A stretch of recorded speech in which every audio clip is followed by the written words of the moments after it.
Anyar memiliki banyak daya tarik, salah satunya Mercusuar Cikoneng. Ternyata Mercusuar Cikoneng ini menyimpan banyak kisah sejarah yang Herman Willem Daendels dari Belanda menginjakan kakinya pertama kali di Indonesia pada tahun 1808 di Banten. Daendels merupakan gubernur jenderal Hindia Belanda ke-36 yang memerintah dari tahun 1808 sampai 1811.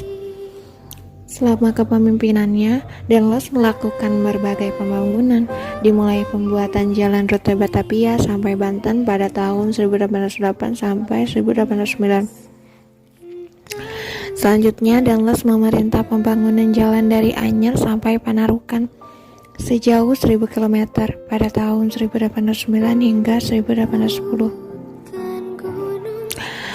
Dan untuk mengenang peristiwa tersebut, dibangun sebuah tugu sebagai penanda titik 0 km pembangunan jalan Anyer Panarukan di bekas pondasi Mercusuar Cikoneng lama yang hancur akibat letusan Gunung Krakatau tahun 1883. Di Mercusuar Cikoneng, Banten, Mercusuar yang pertama kali dibangun pada tahun 1806 ini hancur tanpa sisa ketika Gunung Krakatau meletus pada tahun 1883. Namun setelah itu dibangun kembali Mercusuar Cikoneng baru yang berdiri sampai sekarang.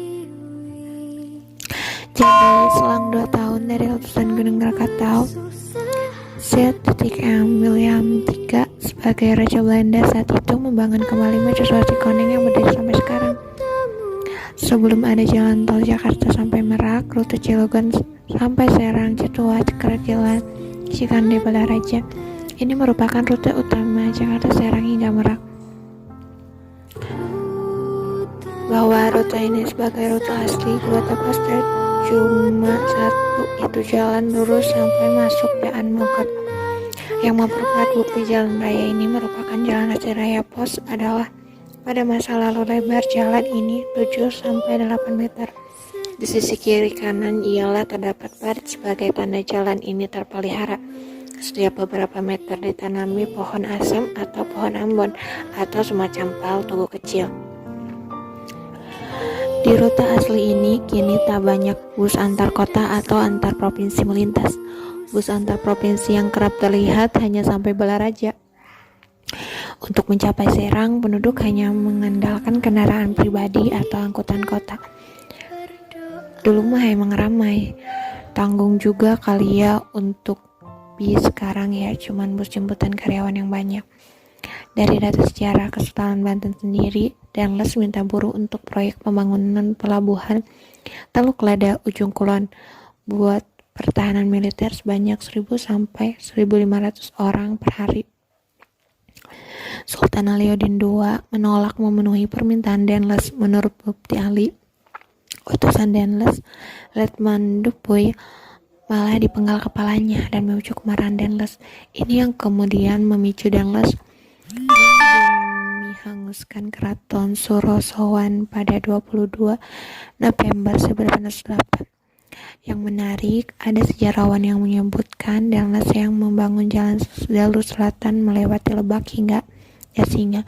Jalur menuju Pedalaman ini menurut pensiunan Pusat Penelitian Cagar Budaya Serang adalah untuk mengangkut hasil bumi dan perkebunan, sedangkan menurut pengajar sejarah di program studi sejarah STKIP Setiabudi Rangkas Bitung, Nelly Wajudin, rute Lebak Jasinga juga dimanfaatkan penguasa lokal Kesultanan Banten. Tapi data tentang cabang lain jalan Daendels di Anyer ini masih minim. Cerita tentang pembangunan jalan raya pos di kawasan Banten tak banyak terkuak. Menduga ada perjalanan Daendels yang belum dipublikasi. Ia mendengar untuk pengerjaan jalan Tangerang Balaraja. Daendels meminjam tenaga kerja rodi etnis Tionghoa dari Kapiten Tionghoa dari Sewan hingga 8.000 orang. Di Anyer, Demang, Cilegon konon mengerahkan buruh perkebunan kapas hingga 2.700 orang. Mencari tenaga kerja pribumi di Banten saat itu sangat sulit karena orang Banten saat itu banyak yang mengungsi, terutama ke Lampung ketimbang dipaksa bekerja.